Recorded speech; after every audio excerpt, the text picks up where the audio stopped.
आज मैं आपको एक कहानी सुनाने जा रही हूँ जिसका नाम है सच्ची तालीम। दोस्तों, ये कहानी है शरारती राजू की। राजू एक ऐसा शरारती बच्चा है जिसने पूरे मोहल्ले की नाक में दम कर रखा है। उसकी शरारतें भी ऐसी होती कि लोगों के आपस में झगड़े ही करवा देती। वो कभी किसी की साइकिल पंचर कर देता तो कभी किसी के घर की बेल बजाकर भाग जाता। मोहल्ले वाले राजू से बहुत परेशान हो चुके थे। राजू की उम्र इतनी भी कम नहीं थी कि उसे बच्चा समझकर छोड़ दिया जाए, इसलिए सभी उसको बहुत डांटते और कभी कभी तो मार भी देते थे। जब उसके पापा दफ्तर से घर वापस आते तो राजू उनसे पड़ोसियों की शिकायत करता। कभी कहता उसे शर्मा अंकल ने डांटा या कभी गुप्ता आंटी ने झाड़ू से मारा। जब राजू के पापा पड़ोसियों से बात करने जाते तो पड़ोसी उल्टा उन्हें ही चार बातें सुना जाते। राजू के पापा उसकी शरारतों से परेशान हो चुके थे। एक दिन राजू के पापा ने सोचा आज वो दिन भर राजू के साथ रहेंगे और उसकी सभी शरारतों में उसका साथ देंगे। सुबह से ही राजू की शरारतें शुरू हो गई।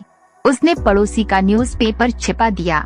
जब गुस्से से लाल पड़ोसी बाहर आया तो उन्हें देख राजू जोर जोर से हंसने लगा। इस बार राजू के साथ उसके पापा को देख पड़ोसी के गुस्से का पारा मई की गर्मी से भी कई गुना ज्यादा हो गया था।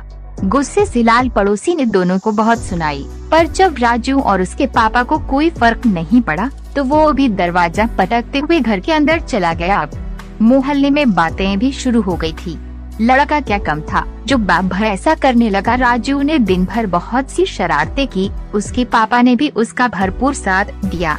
रात को उसके पापा ने राजू से कहा तुमने आज बहुत सारी शरारतें की और तुम्हें मजा भी बहुत आया, पर अब कल मैं शरारतें करूँगा, क्या तुम मेरा साथ दोगे? राजू को तो ये सुनकर मजा ही आ गया। अब अगले दिन सुबह राजू के पापा उसे सब्जी बेचने वाली बुढ़िया के पास ले गए।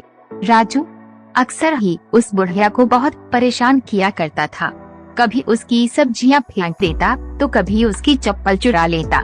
फिर वो बुढ़िया डंडा लेकर उसके पीछे भागती। राजू को लगा पापा भी कुछ ऐसा करेंगे, लेकिन उसके पापा ने कुछ अलग किया। बुढ़िया जैसे ही अपनी सब्जियों से दूर गई, राजू के पापा ने राजू के साथ मिलकर सब्जियां साफ करके जमा दी।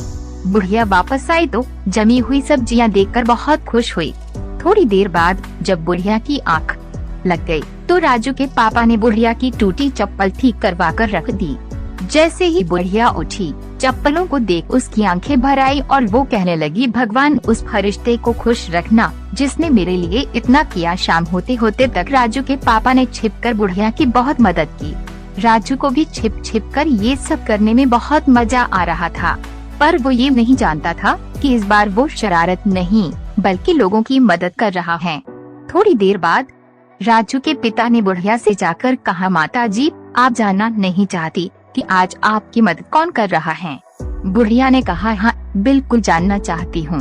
तब राजू के पिता ने राजू को आगे बुलाया और कहा माता जी, ये सब राजू ने किया है। राजू को लगा आज फिर बुढ़िया उसे झाड़ू से मारेगी और वो भागने लगा। तब बुढ़िया ने उसे पकड़ा और गले लगा लिया।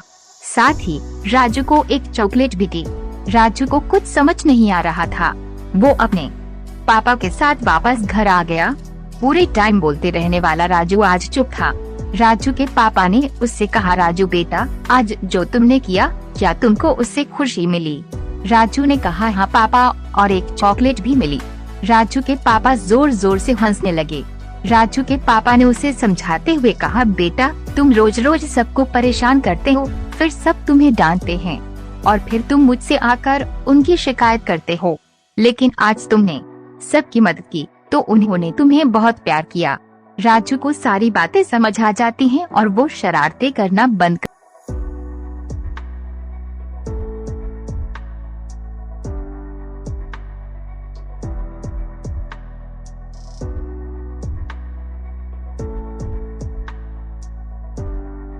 दोस्तों, आजकल के बच्चे इंटेलिजेंट तो होते हैं पर संस्कारों से दूर होते जा रहे हैं। क्या आपने कभी सोचा है ऐसा क्यों हो रहा है? ऐसा इसलिए हो रहा है क्योंकि आजकल के माता पिता अपने बच्चों के खिलाफ फेक शब्द भी सुनना पसंद नहीं करते। ऐसे में वो अपने बच्चों को सही गलत सिखा ही नहीं पाते। बच्चों को सच्ची तालीम उनके माता पिता ही दे सकते हैं। अगर राजू के पापा केवल उसी ही की बात सुनते और पड़ोसियों से लड़ते तो वो राजू को कभी सही गलत का एहसास नहीं करवा पाते। अगर हर माँ बाप अपने बच्चे को बचपन से ही एक अच्छी तालीम दे तो एक अच्छे समाज का निर्माण होगा।